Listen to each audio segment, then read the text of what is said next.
Verse 3 of 1 John 5 says, "This is the love of God, that we keep His commandments, and His commandments are not burdensome."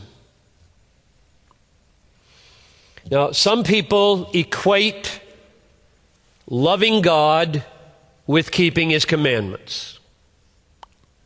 They see a text like this: "This is the love of God, that we keep His commandments," and they say equivalent, same, identical. This is this, period. Or they'll quote John 14:15, "If you love me," Jesus says, "you will keep my commandments." Only that text doesn't work so well, because they're distinguished there manifestly. If you love me, that's one thing. You will keep my commandments, that's another thing. This has to happen so this can happen. This expresses that, but this isn't that merely. Which is why John, here in verse 3, adds, "And His commandments are not burdensome." So loving God doesn't mean merely do the stuff. Do the stuff. Don't kill, don't commit adultery, don't steal, etc. And you're loving Him. You may not like Him, may not trust Him. He may not be your treasure and your thrill. You're just doing the stuff. That's not what love of God is.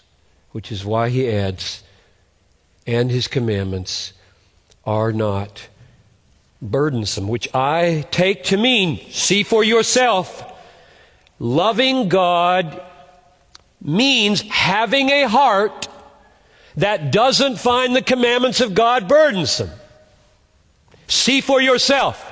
Loving God means having a heart. How are you doing? Having a heart that does not find the command to love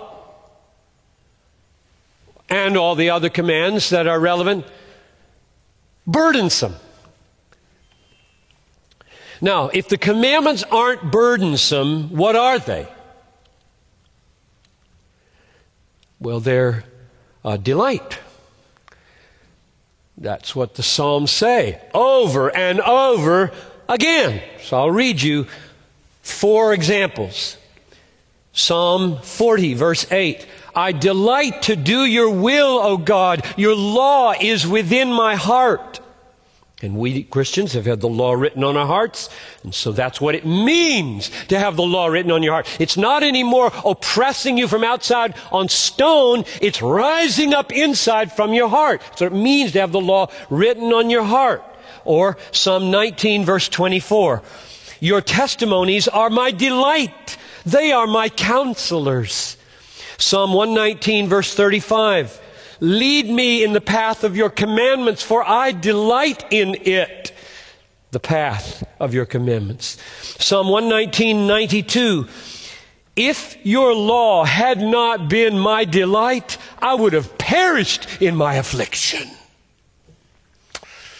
The opposite of experiencing the commandments of God as burdensome is to experience them as your deepest longing, your deepest delight. And that's what the new birth does.